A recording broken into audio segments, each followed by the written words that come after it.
እዚ ኣፎት ሚድያ እዩ ሰላም ጥዕና ሃበልና ዝተፈላለዩ ቦታን ኩነታትን ኮንኩም ብላታ ኣፎት ሚድያ ተካተሉ ክብራትን ክብራናን ነሳቲ ዝተዋደዱ ሓፀርቲ ዋናው ምዕባለታት ሒዝና ልኩም ቀሪብና ኣለና ሓበራው ጻንሒትኩም ሳናካውን በመዕዳም ናብ ዝርዝራትም ተሰጋጊርና ሓራ መሬት ኣዛዝ ሰራዊት ካብ ዝዓለም ብሞት ከም ዝተፈለየ ተገሊጾም ኤርትራ ነቲ ምስ ኢትዮጵያ ክግበር ዝተባሃለ ናይ ዕርቅ መስርሕን ካልኦት ምስ ትግራይ ዝተታሓዙ ጉዳያትን ዝምልከት መግለፂ ውፅያ ትግራይ ኩሉ ቀረባት ብወደባት ኤርትራ ባጽዕ ከተእቱ ጠለባት ቀሪቦም ባህሊ ሓበሬታ ኮሚሽን ሃገራዊ ምክክር ኢትዮጵያ ኣብ ክልል ትግራይ ኣብ ዝርከቡ ወረዳታት ምክክር ክገብር ከም ዘይከኣለ ገሊጹሎም ነዚኣቶም ካልኦት ተገደስቲ ምዕባለታትን ኣፎት ሚድያ ሰዓት ዳሃሲሱሎም ምስ ኣፎት ጽንሖም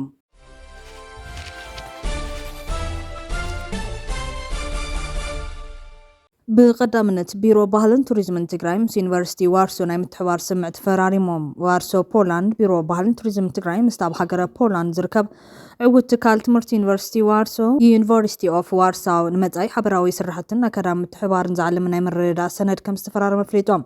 እቲ ስምዕ ብወገን ቢሮ ባህልን ቱሪዝምን ትግራይ ዶክተር ኣጽብሃ ገብረዝጋብሔር ብወገን ዩኒቨርሲቲ ዋርሶ ድማ برئيس ممر يونيفرسيتي بروفيسور دكتور ألويزي زد نواك تفرمهم زو على زي من قالت يوم تكالات نزهلو ناي فلتاتن تكنولوجيا لوت كمون عقباب هلا كرستات مسرت جابر مخانو دكتور أصبح حبيرم እቲ ስምምዕ ዘተኩረሎም ቀንድነት ብታት ድማ ልውውጥ ምሁራት ኣብ መንጎ ዩኒቨርሲታት ትግራይን ዩኒቨርሲቲ ዋርሶን ናይ ሰራሕተኛታትን ምሁራትን ልውውጥ ብምግባር ኣካዳሚ መባዓቅ ምንምዕባል እዮም ሓደ ካብቶም ታሪኻውያን ቦታታት ኣፍሪካ ዝኾነ ምርምር ስነ ጥንቲ ነጋሽ ብዝበለፀ ንምቕፃልን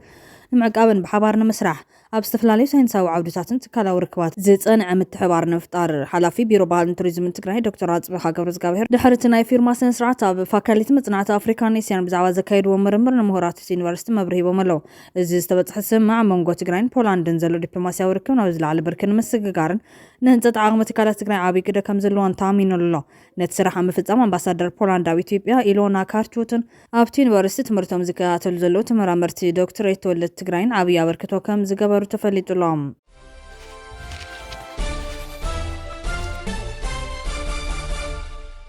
ኣብ ማዕቆብ ማእኸል ሕንጻት ዝርከቡ ተመዛበልቲ ምዕራብ ትግራይ ኣብ ከቢድን ዝኸፈን ሰብኣዊ ቅልውላው ከም ዝርከቡ ገሊጾም ካብ ዝተፈላለዩ ከባቢታት ምዕራብ ትግራይ ተመዛቢሎም ኣብ ማዕቆብ ማእኸል ሕንጻት ተዓቂቦም ዝርከቡ ገናት ብሰንኪ ሕፅረት ምግቢ መድሓኒትን መጽለልን ኣባዚ ዘስካሕክሕ ኩነታት ከም ዝርከቡን ህፁፅ ሰብኣዊ ሓገዝ ከም ዘድልዮምን ሓቢሮም እቶም ተመዛበልቲ ኣብቲ ቦታ ዝርከቡ ኣባላትን ወኪላትን ጽላል ሲማመት ኣብ ዝሃቦ ቃለትን ልዕሊ 5 ዓመታት ዘሕለፍዎ ስቃይን መከራን ካብ ግዜ ናብ ግዜ እናገደደ ይኸይድ ከም ዘሎ ገሊጾም ካብ ቃፍታ ሑመራ ጣብያ ደባይ ተመዛቢሎም ኣብቲ ማእኸል ዝርከቡ ተሓጎስ ሃይሉ ከም ዝገለጽዎ ሕዚ እውን ጸገማትና እናገደድዮም ዝኸዱ ዘለዉ ብሰንኪ ሕፅረት ምግቢ ስነት መጽለሊ ብርቱዕ ፀሓይን ንፋስን ሕማምን እናተሰቐና ንርከብ ክብሉ ሓቢሮም ኣይቲ ሓጎስ ወሲኾም እታ ሕልፍ እናበለት ተዋበም 12 ኪሎ እኽሊ እኹል ከም ዘይኮነት ብምሕባር ብፍላይ ድማ ብሰንኪ ኩናት ደቆም ኣብ ዝተፈላለዩ ከባቢታት ሱዳንን ገሊኦም ድማ ኣብ ቃልሲ ከም ዝርከቡን በዚ ምክንያት ድማ ሓላይን ጠዋርን ከም ዝሳኑ በዚ ዘለዎም ዕድመ ንኸቢድ ጭንቀትን ሕማምን ተቃሊዖም ከም ዝርከቡ ገሊጾም እቲ ልዕሊ 5 ዓመት ዝተጠቐምናሉ ኬንዳ ተቐዳዲዱ ንፀሓይ ንፋስን እናቃሊዕና ይርከብ ስለዚ ዝምልከቶም ኣካላት መፅኦም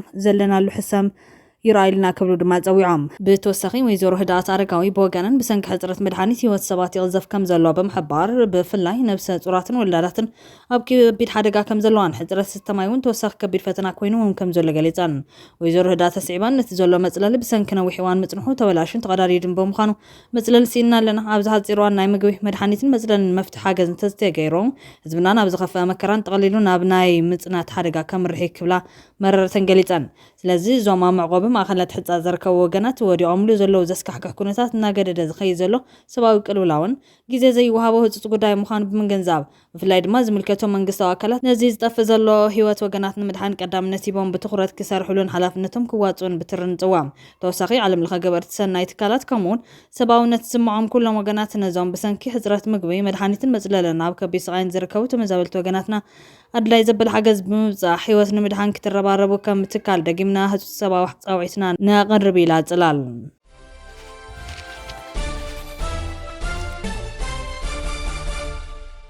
ኮሚሽን ሃገራዊ ምክክር ኢትዮጵያ ኣብ ክልል ትግራይ ኣብ ዝርከቡ ወረዳታት ምክክር ክገብር ከም ዘይከኣለ ገሊፆም ኮሚሽን ሃገራዊ ምክክር ኢትዮጵያ ቀዳማይ ሚኒስትር ኣብይ ኣሕመድ ኣብ ዝተረኸብሉ ፀብፃብ ኣፈፃፅሞ ኣቕሪቡ ኮሚሽን ሃገራዊ ምክክር ኢትዮጵያ ቀዳማይ ሚኒስትር ኣብይ ኣሕመድ ላዕለዎት ሓለፍቲ ስራሕ ፌደራልን ክልላትን ከምኡውን ኣባላት ቋሚ ኮሚቴ ቤት ምክሪ ወከልቲ ህዝቢ ኣብ ዝተረኸብሉ ፀብፃብ ኣፈፃፅሞ ኣቕሪቦም እቲ ኮሚሽን ክሳብ ሕዚ ዘሳለጦም ዓበይቲ ስራሕቲ ዘጋጥሞ ፈተናታት ዘቐመጦም መፍትሕታትን ዘቕረበ እንትኸውን እቲ ከይዲ በቲ ዝተሓሰበሉ ልክዕ ንምስላጥ ካብ መዳርግቲ ኣካላት ትፅቢት ዝግበሩ እጃማት እውን ዓሚጦም ኣብቲ ጸብጻብ ክሳብ ሕዚ ካብ ዝተመዝገቡ ዓወታት ሓዋፍን ኣሳታፍን ዝኾነ ምፍላይ ተሳተፍቲ ምክክር ከም ዝሳለጠ እውን ተገሊጹሎ ብተወሳኺ እውን 93 ሚእታዊት ሃገር ሸፈነን ኣብ 1234 ወረዳታት ዝተኻየደን ዕውት ስራሕ ምእካብን ምፍላይን ኣጀንዳ ምዝዛሙ ከም ሓደ ዓወት ተጸሪሖም ብኻሊእ መዳይ እቲ ኮሚሽን ዋላ እኳ ምስ ዝተፈላለዩ መዳርግቲ ኣካላት ንምዝታይ 22 ግዜ ጻዕርን ተገበረ ብዘሎ ምቹው ዘይኮነ ኩነታት ኣብ ክልል ትግራይ ኣብ ዝርከቡ ወረዳታት ምክክር ክገብር ከም ዘይካለ ገሊጾም ነዚ ዕንቅፋት ምላሽ ንምሃብ ድማ ካብ መላእ ትግራይ ዝተውጻጽኡ መዳርግቲ ኣካላትን ኣብ ዝተፈላለዩ ክፋላት ሃገር ዝርከቡ ተወለድቲ ክልልን ኣብ ኣዲስ ኣበባ ብምእካብ ስራሕ ምእካብን ምፍላይን ኣጀንዳ ከም ዝሳለጥ ኣፍሊጦም እቲ ኮሚሽን ኣብ ቀጻሊ ምዕራፍ ምክክር ዝሳልጦም ስራሕቲ እውን ብዝርዝር ኣሚጡሎ ስለዝኾነ ድማ ተሳትፎ ተዋሳሲ ፖለቲካ ምጥንኻር ኣጀንዳታት ሃገራዊ ምክክር ምድላው ጉባኤ ሃገራዊ ምክክር ምክያድን እቶም ዋና ዋና ከም ዝኾነ ረድኦም ብተወሳኺ እውን ተፈጻምነት ብብርኪ ሃገር ኣብ ስምምዕ ዝተበፅሐሎም ውፅኢታትን ምክሪ ሓሳባትን ምምችቻው ዝብሉ ስራሕቲ ቀጻሊ ስራሕቲ ኮሚሽን ከም ዝኾኑ ሓበሬታ ቤት ጽሕፈት ቀዳማይ ሚኒስትር የመልክት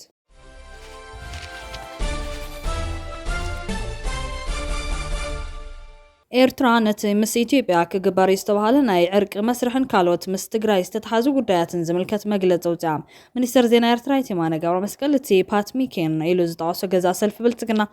እሙናት ደገፍቱን ቁጽራት ተሓለቕቱን ተግባራት ሰልፊ ንምምኽናይ ደረት ዝሓለፍዮም ክብል ብትርወቂሶም ታገርን ጎረባብታ እናተንከፈት ኣብ መላእ ቀርኒ ኣፍሪካ ዘይምርግጋዕ ትፈጥረላ ብማል ድማ ነጥብታት ዘርዚሮም ታብ 2018 ተስፋ ተነቢሩሉ ዝነበረ ዕርቀ ሰላም ኤርትራን ኢትዮጵያን ድሕሪ ምዝዛም ኩናት ትግራይን ድሒሩ ድማ ብወገን ኢትዮጵያ ዝቐረበ ናይ ይግባእ ንሕቶ ኣፍ ደገ ባሕሪ ኤርትራ ተደዊን እዩ ክልተን ሃገራት ድማ ኣብ ድርኩኺት ኩናት ኣትየን እየን ኣብ ዝሓለፈ ሳምንታት ምምሕዳር ዋሽንግተን ነቲ ኣብ ልዕሊ ኤርትራ ብ2021 ዝተጻዕነ ገዳ ክልዓለም ምስ ኣስመራ ጸንሐ ዝምድና ክመሓየሽን ዝብል ምዕባለታት ተራእዩ ኣሎ ሚኒስተር የማነ እዚ ዳሕረዋይ ዘቕረቦ ክሲ ንመንግስቲ ብልጽግና ተሓለቕቱን ኣብ ምንታይ ፍሉይ ጉዳይ ምዃኑ እኳ እንተዘይመልከተ ኣብ ዝሓለፈ ሳምንት ኤምባሲ ኤርትራ ሕቡራት መንግስታት ኣሜሪካ ነቲ መዝገብ ሰብኣዊ ምስላት ኤርትራ ጠቒሶም ነቲ ምምሕያሽ ዝምድና ኣሜሪካ ኤርትራ ዝተቃወሙ ገለ ሰባት ተመልኪቱ መግለፂ ውፅኡ እምበር ይርሳዕን እቲ ብ29 ሚያዝያ ዝተዘርግሐ መግለፂ እቶም ነዚ እዋናዊ ጉዳያት ተመልኪቶም ብዝተፈላለየ መንገዲ ርእቶታቶም ዘቕርቡ ዘለዉ ውልቀ ሰባት ናፃ ተንተንቲ ተመሲሎም ዝቐርቡ ተኸፈልቲ ሎቢታት ምዃኖም ብምጥቃስ ነቲ ተፈጢሩ ዘሎ ተስፋታት ንምዝራግ ናብ ዝበለየ ዝተመረፀ ትርኻታቶም ተመሊሶም ጥርጣርታት ከእትው ይፍትኑ ከም ዘለዎ ቂሱ ነይሩ ሕማቅ ኣተሓሳስባ መሰላት ዘለዋ ምርጫ ዘካይድ ዲሞክራሲያዊ ቅዋም መንግስቲ ዘይብላ ነቲ ካብ ጽባሕ ናጽነት ሒዛ ኣብ ዝተኸለቶ ወታደራዊ ምልካዊ መንግስቲ ሒዛ ትቐጽል ዘላ ሃገር ዝግበር ምልዓል እገዳን ምምሕያሽ ዝምድናን ተሰዓርነት ኣሜሪካ ዘመልክት ንምልካዊ ስርዓት ድማ ሞገስ ምዃኑ ዝገልጽ ርእቶታት እዩ ካብ ገለ ፖለቲከኛታት ኣሜሪካ ቀሪቡ ነይሩ ኣይቲማን ኣብቲ ኣብ ማሕበራዊ መራኸቢታት ኤክስ ኣብ ዘርግሖ ጽሑፍ እሙናት ሰዓብትን ተሓለቕትን ብልጽግና ሕዚ እውን ነቲ ሱር ጠንቂ ናይቲ ኣብ ዞባ ቀርኒ ኣፍሪካ ዘሎ ቅልውላው የመኽኒሉ ኣሎ በማል ኣብ ልዕሊ ኣዲስ ኣበባ 3 ፍሉያት ቅሬታታት ኣሚጦም ቀዳማይ ኢትዮጵያ ምስ ሶማሊላንድ ኣብ ጥሪ 2024 ዝፈረመቶ ንኣዲስ ኣበባ ስታት 20 ኪሎ ሜትር ገማግም ባሕሪ ሶማሊላንድ ን50 ዓመት ክራይ ዝሃበ መዘክር ምርዳእ ጣይሶም ስምዕ እዚ ምግሃስ ላለው ንሶማልያ ተባሂሉ ብሰፊሑ ዝተወገዘ እምበር ይርስዓን ካልኣይ ብጉህድ ወታደራዊ ምፍራሕ ዝተደገፈ ብወደብ ዓሰብ ናይ ኤርትራ ኣቢሉ ላዕላዊ መእቶ ባሕር መርግጋፅ ዝዓለመ ዘይሕለል ናይ ሚድያን ዲፕሎማስን ወፍሬም ሳልሳይ ኢትዮጵያ ኣብ ኩናት ሕድሕድ ሱዳን ትገብሮ ዘላ ምትእታው ጣይሶም በዚ ድማ መንግስቲ ኢትዮጵያ ኣብ ልዕሊ እቲ ዞባ ከቢድን በዝሒ ፀፍሒ ዘለዎን ሳዕቤን ፈጢሩ ምህላው ዘርዚሮም ሰበስልጣን ኢትዮጵያ ዓሰብ እንተስ ብሰላማዊ መንገዲ እንተስ ብሓይሊ ሙሳድ ዝብል ሓሳብ ከሰጉሙ ፀንሑ ኮይኖም ኤርትራ ተወታኹን ዘይምኹኒ ኩናትን ንምውላዕን ዝዓለመ ክትብል ገሊፃ ነይራ እቲ ሚኒስተር ነቲ ኣዲስ ኣበባ ተቕርቦ ዘላ ኤርትራን ካልኦት ዞባዊ መንግስታትን ኣብ ልዕሊ ኢትዮጵያ ኪዳን ሓይልታት ፈጢራን ውይድት ይዓልም ኣለዋ ዝብል ትረኻ ነቲ ሓቀኛ ምንጭ ናይቲ ወጥሪ ንምኽዋል ዝግበር ጉልፅ ፈተነ ክብል ነፂጓሎ ከም ኣባሃሉ ንቀርኒ ኣፍሪካ ናብ ቅልውላው ዝደፍኦ ዘሎ ናይ ኢትዮጵያ ህርፋን ምስ ፍሕፍሕ እምበር ናይ ጎረባብታ መልሲ ኣይኮነን ቀዳማይ ሚኒስትር አብይ አሕመድ ኣብቲ ብረቡዕ 13 ጉንበት ንፕረዚደንት ፈረንሳይ ኢማኑኤል ማክሮን ኣብ ኣዲስ ኣበባ ዝተቐበለሉ ንሕቶ ኣፍ ደገ ባሕሪ ሃገሩ ልዒሉ ኣሎ ኣብይ ኣብ መግለፂኡ ልዝብ ዝበለ ዝመስል ቃና ብሰላማዊ ዲፕሎማስያዊ መንገድን ንዓለም ለኻዊ ሕጊ መሰረት ብዝገበረ ኣገባብ ሕቶ ኣፍ ደገ ባሕሪ ኢትዮጵያ ንምምላስ ሓወይ ፕረዚደንት ኢማኑኤል ማክሮን ዘሎ ጽላተ ተጠቒሙ ክሕግዘና ምዃኑ ተዘራሪብና ኣለና ከም ዝበለ ማዕኸናት ዜናት ሃገር ቃሊሐን ተኾነ ግን እቲ ኣብ ዞባ ወጥሪ ዝለዓለ ጉዳይ እቲ ሉዓላዊ ዋንነት መእቶ ባሕሪ ምርግጋፅ ዝብል ትረኻ ምዃኑ ይፍለጥ የማነ መልእኽቱ ህዝብታት እቲ ዞባ ብናይ ሓንቲ ሃገር ልዕልና ዝድረኽ መወዳእታ ዘይብሉ ግጭት ዘይኮነስ ኣብ ሕድሕዳዊ ምክብባር ሉዓላውነት ዝተሃነፀ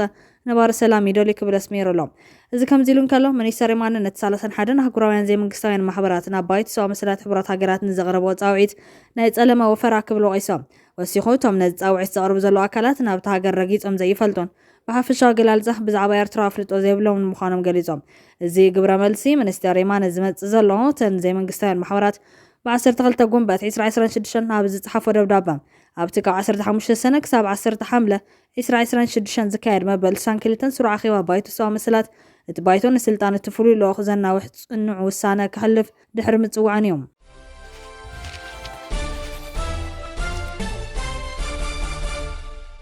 ትግራይ ኩሉ ቀረባት በወደባት ኤርትራ ባጽዕክተቱ ጠለብ ቀሪቦም ትግራይ ነዳዲ ምሩጽ ዘርኢ ከምኡን ዘመናዊ ድኹዒ በወደብ ባጽዕክተቱ ኣለዋ ነጋደ ትግራይ በኤርትራ ቢሎም ከኣቱን ከወጹን ዝኽእልሉ ባይታ ክትፈጥር ኣለዋ እዚ ክጅመር ዘለዎ መስርሕ ፍጹም ንድሕሪ ዘይምለስን ንጽባሕ እውን ንድሕሪ ዘይተዓጸፍ ክኸውን ኣሎ እዚኣ እያ ተኣንኮ ዘላ ኣማራፂ ዝበለ ነዚ ሓሳብ ዘቕረበ ምስ ሕወሓትን ርክባት ጽምዶ ስጡም ርክብ ከም ዘለዎ ዝነገረሉ ወናን ደደቢት ሚድያ ሃይለ ደደቢት ወርቅና ናብ ካልእ ክፋል ኢትዮጵያ ክኸይድ የብሎን ናይ ትግራይ ዝበሃል ሃፍትን ገንዘብን እውን ብኸንቱ ንደገ ክወጽእ የብሎን ኣብ ትግራይ ኢንቨስት ዝገብሩ ሰባት ብናይ ትግራይ ስታንዳርድን ደረጃን ጥራሕ ክኸውን ኣለዎ ኢሎም ዳዲ ብባጽዕቲ እቱ ምሩጽ ዘርኢ ብባጽዕቲ እቱ ዘመናዊ ድኹዒ ብባጽዕቲ እቱ ነጋዶ እውን ነጋዶ ትግራይ ብኣገይሮም ንኽኣቱ ንኽወጹ ትገብር ፍጹም ንድሕሪት ዘይምለስ ንጽባሕ ንድሕሪት ዘይምለስ ዓይነት ከይዲ ትጅምር እዚኣ ክትኮን ዘለዋ ወርቅና ናብ ኢትዮጵያ ከድ የብሉን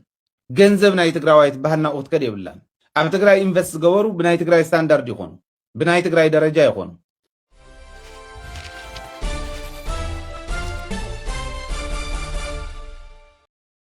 ሓራ መሬት ኣዛዝ ሰራዊት ካብ ዝዓለም ብሞት ከም ዝተፈለየ ተገሊጾም ንመስዋዕቲ እቲ ኣዛዝ ክፍለ ሰራዊት ምንባሩ ዝተገለጸሉ ሓላፋ መልኪቱ ካብ ወገን ዕጡቕ ሓራ መሬት ሰራዊት TPF ዝተዋሃበ መግለጺ መግለጽ ሓዘን ሓይልታት ሰላም ትግራይ ንስለፍትሕን ህዝባዊ ረብሓን ኢሉ አንጻር ጨቆንትን መልእኽትን ንምግጣም ወሲኑ ናብ ሓራ መሬት ብምውጻእ ብጽንዓትን ጅግነትን እናተቃለሰን እናቃለሰን ዝመጸ ጅግና ተጋዳላይ ኣምባቸው ስዮም አንደበት ካብ ዝዓለም ተፈሊና ኣሎ ሓይልታት ሰላም ትግራይ በአንደበታው ሞት ጅግና ተጋዳላይ ዝተሰምዐና መረር ሓዘንና ገለጽና ንስድራ ቤቱ ንፈተውቱ ንመቃለስቱ ንብጾቱን ኩሎም ደለይት ለውጥን ከም ድማ ንመላ ህዝቢ ትግራይ ጽንዓት ያብኩም ክንብል ንፈቶም ጅግና ተጋዳላይ ኣምባቸው ስዩም ካብ ዝተፈላለዩ ብርክታት መሪሕነት ሓይልታት ሰላም ትግራይ ተመዲሙ እናተቃለሰን እናቃለሰን ዝመጸ በዓል ጽኑዕ መትከልን ህዝባዊ ዕላማ እንትኾን እቲ ዝተጀመረ ህዝባዊ ቃልሲ ሽቱ ክሳብ ዝወቅዕ ሓደራ ዝጅግና ተቐቢልና ብዝለዓለ ናይ ሓላፍነት መንፈስ ከም ንቃለሰን ርሑቕ ኣብ ዘይበሃልዋን ብዓወት መሰስ ከም እንብልን እውን በዛ አጋጣሚ ከነረጋግጽ እንደሊ ዝብል እዮም እቲ ካብቶም ዕጡቃት ዝተዋሃበ መግለጺ ተጋዳላይ ኣምባቸው ስዩም ኣዛዚ ክፍለ ሰራዊት ሓራ መሬት በአንደበት ዓሪፉ ካብ ዝብሎ ጻይ ክሳብ ሕዚ ካብ ሓይልታት TPF ምክንያት ሞቱ ወግዓ መግለጺ ኣይተዋሃበን ዘሎም ክቡራትን ክቡራንን ቤተሰብ ፎቶ ሚድያ ነሳዓት ዝተዋለዱ ሓጸርቲ ዋናው ዜናታት ኣቅሪብና ከም ቤትና ስለተከታተሉና ለመስከን ላይክ ሼር ሰብስክራይብ ምግባር ቤተሰብ ፎቶ ሚድያ ይኹኑ ሰሰናይ ነውና